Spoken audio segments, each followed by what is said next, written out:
하나님은 우리가 불행히 사는 것을 즐기지도 원하지도 않으십니다. 세상 짐을 다 지고 가는 것처럼 고민하고 걱정, 근심 속에서 살기를 원치 않으십니다. 그런데요, 고난은 누구나 피하고 싶습니다만 안타깝게도 우리 인생에 분명히 고난과 어려움이 항상 동행하는 것도 사실입니다. 예견된 고난이 있죠. 예상되는 고난보다 더 어려운 건 예기치 못한 고난입니다. 예상하지 못한 고난이 닥쳤을 때 특히 심리적으로 굉장히 힘들다고 합니다. 그런데 예기치 못한 고난이 닥쳤는데 그 결말이 예상될 때, 이 안 좋은 고난에 대한 결말이 확실히 예상이 될 때는요, 사람은 아주 가장 극심한 공포를 느낀다고 합니다. 오늘 본문의 제자들이 그랬습니다. 그들 중 대부분은 갈릴리 바다에서 평생 배와 씨름하고 노졌던 자들이었습니다.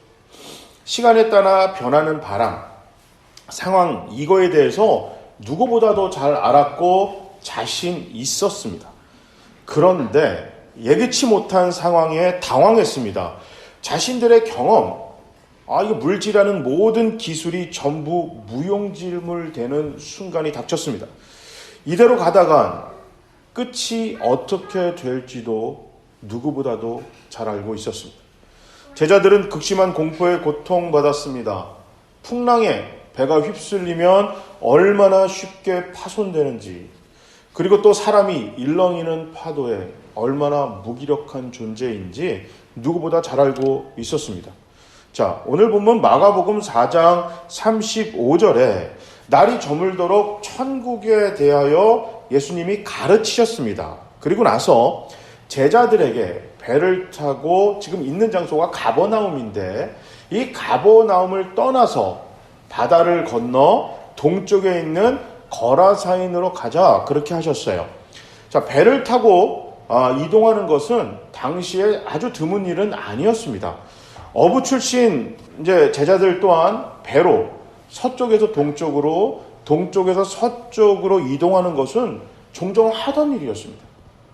자, 그런데 예상치 못한 일이 생긴 겁니다. 종종 하던 일이었는데 예상치 못한 광풍을 만나고 바람에 큰 풍랑이 생겼습니다. 지금 이 지형에는 누구보다도 익숙했던 자들이고 바다에 관한 한 그 어떤 사람보다 전문가였습니다. 자, 이들을 풍랑 가운데 배를 안전하게 항기 위하여 갖가지 방법이 이 사람들은 다 가지고 있었고 사용했을 겁니다. 그런데 아무 소용이 없습니다. 자, 배가 흔들리고 파도에 배가 물이 가득 들어옵니다. 침몰 위기를 당합니다. 자, 37절은 파도가 배 안으로 들어와서 배에 물이 가득 찼다. 지금 예수님과 함께 탄 이 배에 처한 상황에 대하여 상황을 전하고 있습니다. 죽음이 눈앞에 현실로 다가왔습니다. 자, 발버둥을 막 치다가 드디어 주무시고 계신 예수님께 소리 지릅니다. 38절입니다. 예수께서는 고물에서 베개를 베고 주무시고 계셨다. 제자들이 예수를 깨우며 말하였다. 선생님, 우리가 죽게 되었는데도 아무렇지 않으십니까? 오늘 우리가 읽은 마가복음 4장, 지금 이 사건, 거칠고 큰 풍랑에 처한 작은 배가 바로 지금 내 상황일 수 있습니다. 상상도 못한 센 바람이 배를 산산조각 내듯이 뒤흔듭니다. 집채만한 파도가 배를 뒤집으려 하고 배가 배 안으로 물을 쏟아냅니다. 아무리 배를 붙들어도 배 안에 들어오는 물을 퍼내도 소용이 없습니다. 하룻밤에 모든 재산이 사라질 수도 있고 가정이 망가질 수도 있습니다. 건강하던 몸이 의사나 약도 소용없는 병에 쓰러질 수도 있습니다. 배우자나 친구들이 나를 떠나고 조롱하고 훈계만 할 수도 있습니다. 설교를 준비하면서 내가 제자였다면 이런 생각을 해봤어요. 내가 지금 이 상황에 있던 사람들이면 나는 어떻게 했을까? 라는 생각을 한번 해봤는데요. 하여튼 목 터져라 고래고래 소리를 지르면서 물 퍼내고 노를 저어라 여기를 붙들어라 한쪽 저쪽 왼쪽을 져야지 하면서 그냥 갖은 제가 알고 있는 모든 지식과 기술을 동원할 겁니다.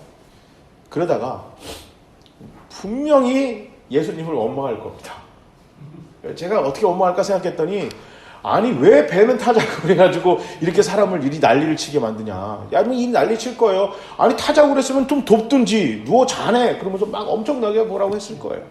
안 봐도 뻔합니다. 그러다가 상황이 이제 변하지 않으면 나 몰라 그러고 이제 노 제보 던지고 모르게 그냥 죽어 이제 그럴 거예요. 나 몰라 그냥 될 대로 되라 이렇게 아마 자포자기할 겁니다. 사자나 곰 우리에 던져진 것과 같은 기분으로 그냥 방구석에 누워있지 싶습니다. 내 배는 너무 작고 나를 삼키려고 다가오는 저 풍랑이 너무 크기 때문에 오늘 읽은 본문 마가복음 4장의 이야기나 성경의 모든 어려움을 다룬 이야기들에서 우리 하나님이 우리에게 하고 싶은 이야기가 있습니다. 이야기라기보다는 약속입니다. 그 약속을 꼭 이야기하고 싶은 게 오늘 그 본문뿐만 아니라 성경의 모든 어려운 사건에서 하나님이 하시는 말씀입니다. 그것은 바로 우리의 배의 상태와 상관없이 내 주변의 상황과 상관없이 내 배 안에는 항상 우리 하나님이 함께 하신다는 것입니다. 그것을 이야기하는 것입니다. 풍랑이 없는 바다나 어떤 바람에도 파도에도 끄떡없는 배를 약속하신 것이 아닙니다. 자, 크기에 상관없는 고단과 어려움의 풍랑은 진짜 안타깝게도 선인과 악인을 구별하지 않습니다. 자, 인간이 창세기 4장에 범죄했죠. 타락한 이후에 모든 인간은 고통과 어려움의 풍랑 속에 살아가야만 합니다. 안타깝지만 이게 진리입니다. 물론 오늘 본문과 같이 거친 풍랑이 잔잔해지는 경우가 있긴 합니다. 자, 다니엘처럼 굶주린 사자굴 안에 들어가도 살아나올 수도 있고요. 자, 사드락 메삭 아벳느고의 세 친구처럼 정말 뜨거운 그 불 속에 들어갔다가도 살아나올 수 있지만 대부분 불 속에 들어가서 다 죽었고 사자 우리에 들어가서 찢겼습니다. 우리 주님은 십자가에서 돌아가셨습니다. 대부분 그래요. 신앙을 지켰던 믿음의 사람들을 성경에서 소개하면서 풍랑이 잔잔해지고 상황이 해결되기보다는 그들의 배가 부서지고 파손되었어도 끝까지 믿음을 지킨 사람들의 이야기가 훨씬 많고 그 이야기를 통해서 그들이 어떻게 그 믿음을 지킬 수 있었는지를 우리에게 이야기하고 있습니다. 그들이 그 상황 속에서도 배가 침몰하는 그 상황 속에서도 심지어 침몰해서 배와 함께 목숨을 잃는 그 순간까지도 믿음을 지킬 수 있었던 건 배 안에 계신 주님의 손을 놓지 않았기 때문입니다. 오늘 말씀은 이 약속의 중요성을 이야기하고 있는 것입니다. 40절입니다. 예수께서 그들에게 말씀하셨다. 왜들 무서워하느냐? 아직도 믿음이 없느냐?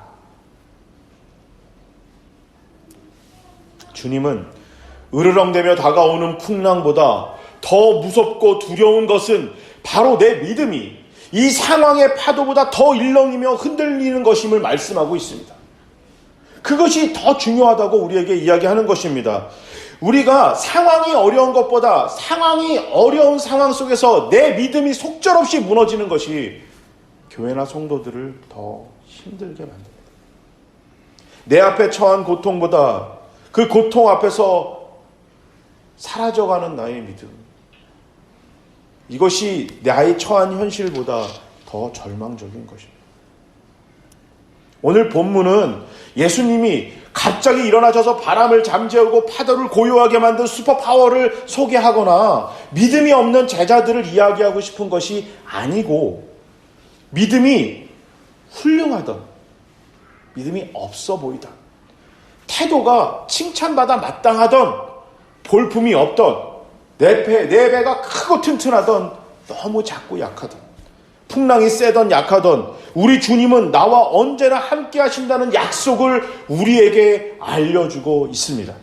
그런 점에서 오늘 본문을 이야기할 때요, 풍랑을 잠재우신 예수님, 우리의 삶의 어려운 풍랑을 고요하게 만드신 예수님을 붙들라, 이렇게 설교하거나 이렇게 설교 제목을 잡는 경우가 있는데, 저는 그것이 오늘 본문이, 성경이 오늘 우리에게 전하고 싶은 정말 가장 중요한 그 핵심을 놓치는 거라고 생각합니다. 풍랑을 잠재우시는 예수님을 이야기하고 싶은 것이 아닙니다. 예수님은요, 풍랑을 잠재우실 수도 있고 놔두실 수 있는 분이라는 거 이미 우리가 다 알고 있는 겁니다. 그걸 이야기하고 싶은 게 아니고, 풍랑을 잠재우신 예수님보다 그 풍랑 속에서도 배 안에서 편안히 주무시는 예수님이, 그 예수님을 발견하는 것이 훨씬 더 중요한 것입니다. 풍랑을 잠재우실 예수님을 발견하지 마시고 어떤 상황에서도 내 안에서 평안하게 누워 계시는 주님을 발견하시기 바랍니다. 2008년에 신문에서 읽었던 내용인데요, 캐나다 밴쿠버 시장 샘 설리반의 이야기입니다. 19살 때 친구와 함께 스키를 타다가 그만 친구와 부딪히고 목뼈가 부러졌습니다. 자, 여러 번 수술을 거쳤으나 하반신을 전혀 사용하지 못하는 척수 장애인이 됐습니다. 10년간 그가 휠체어에 앉아 있으면서 거의 대부분의 시간을 보냈던 것은 어떻게 하면 죽을까, 어떻게 쉽게 죽을 수 있을까만 고민했습니다. 그러다 오늘 조카가 자기에게 달려와요. 자기는 아무것도 해줄 수가 없는데 너무 자기를 좋아하고 밝게 웃는 그 애기 조카를 보고 살고 싶다, 이 생각을 처음 했습니다. 그동안 교회를 다녔었는데 사고 이후로 한 번도 교회를 찾지도 않았고 기도도 하지 않았던 그가 10년 만에 주님께 기도합니다. 주님, 무엇이든 하게 해주세요. 자, 도무지 벗어날 수 없는 예정된 결말에서 그는 주님을 찾았습니다. 그러면서 공부를 하기 시작해서 대학에 들어가 경영학을 마칩니다. 1993년에 밴쿠버 시의원이 되고 2005년에 밴쿠버 시장이 되었습니다. 자, 그가 밴쿠버 시장으로 있으면서 제일 먼저 했던 게 장애인들이 언제든 편하게 버스를 탈 수 있는 그 시스템을 만들었어요. 제가 미국에 처음 갔을 때 놀랬던 게 장애인석이 있는데요, 그냥 앉을 수 있습니다. 그러다가 이게 휠체어나 몸이 불편하신 분들이 오면 그 사람들은 다 뒤로 가야 돼요. 의자가 접히고 휠체어가 있는 공간이 생기고 엘리베이터처럼 찡 내려가서 휠체어를 태웁니다.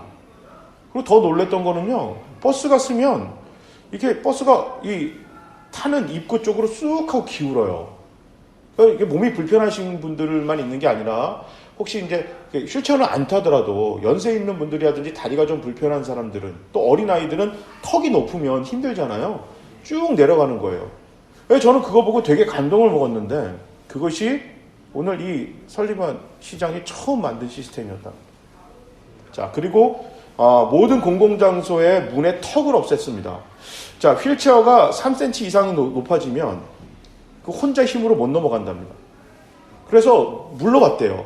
이게 없앨 수 있는 거냐? 그러니까 전혀 문제가 없답니다.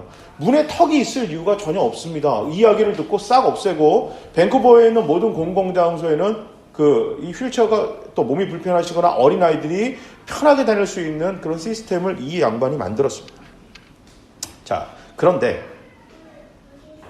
불구하고 이분은 옷을 입는 데만 1시간이 넘게 걸린다고 합니다. 풍랑이, 예기치 못한 풍랑을 만났고 그 그 배에 파손이 돼서 넘어졌습니다. 자, 그리고 주님을 만났죠. 그러면 주님이 풍랑을 잠재워야 되잖아요. 그런데 여전히 풍랑이 있습니다. 병이 낫지 않았어요. 옷을 입는 데만 여전히 1시간이 걸립니다.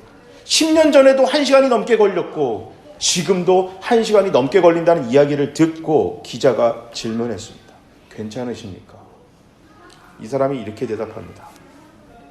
아무것도 남아있지 않다고 생각한 10년간 그분은 여전히 나와 함께 계셨습니다. 심지어 그동안 단 한 번도 그분을 찾은 적이 없었는데 말입니다. 난 여전히 옷을 입는 데만 1시간 이상 걸립니다. 이것이 힘들지 않냐고 기자님이 질문하셨죠. 1시간 뒤에 펼쳐질 새로움을 기다리느라 힘들지도 지루하지도 않습니다. 10년 동안 1시간 걸쳐 넘게 옷을 입으며 이분이 생각했던 건 어떻게 하면 죽을까였는데 그 자기 너무나 작고 아니 이미 다 파손해서 산산조각이 난 그 배 안에 여전히 계신 주님을 발견했습니다. 여전히 그는 옷을 입는데 1시간이 넘게 걸립니다. 그런데요, 전에는 어떻게 하면 죽을까라고 생각했던 분이 다가올 나머지 23시간 남아있는 시간을 어떻게 하면 누군가를 돕고 살릴 수 있을까로 생각이 변했습니다. 풍랑을 고스란히 맞고 있어요. 여전히 풍랑을 고스란히 맞습니다. 그럼에도 불구하고 그가 살 수 있고 그가 단단히 설 수 있었던 건 그 배 안에 누워 계셨던 나와 항상 함께 계셨던 주님을 발견했기 때문입니다. 무슨 경우든 꼭 기억하시기 바랍니다. 내 배 안에 어디에서나 언제나 우리 주님이 함께 계십니다. 지금 나를 도와줄 사람도 없고 헤쳐나갈 방법이 없어도 단 하나 절대 변하지 않는 것은 우리 주님이 나와 항상 함께 계신다는 것입니다. 세상의 풍랑은 이 약속을 잊게 만들기 위해서 때로는 거센 바람과 큰 파도로 우리를 덮칩니다. 때로는 아무것도 없는 잔잔한 바다로 우리를 나태하게 만들기도 할 것입니다. 네, 맞습니다. 풍랑이 큰 것도 사실입니다. 내 배가 작은 것도 사실입니다. 그리고 너무나 약하고 작은 내 배 안에 우리 주님이 편히 주무시고 계시다는 것도 그것도 사실입니다.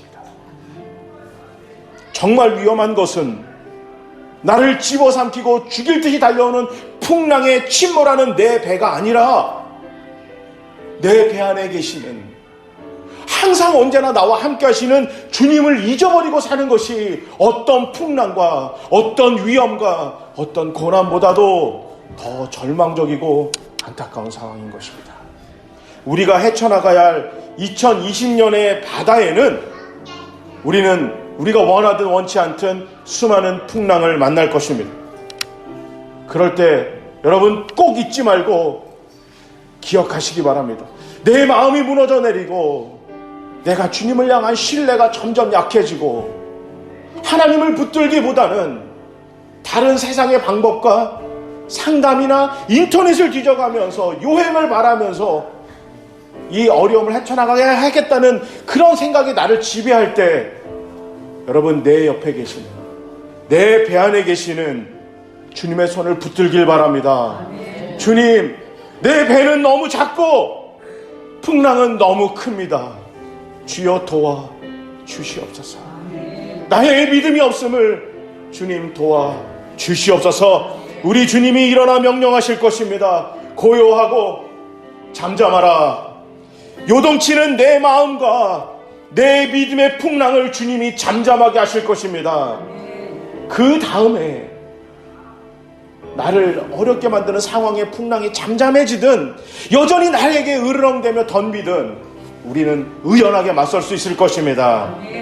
올 한 해 주님의 손을 단단히 붙잡고 거친 풍랑을 헤쳐나가는, 정말 믿음을 가지고 헤쳐나가는 우리 믿음의 뱃사공들 모두가 되시기를, 우리 풍성한 포도나무 교회가 되기를 주님의 이름으로 축복합니다.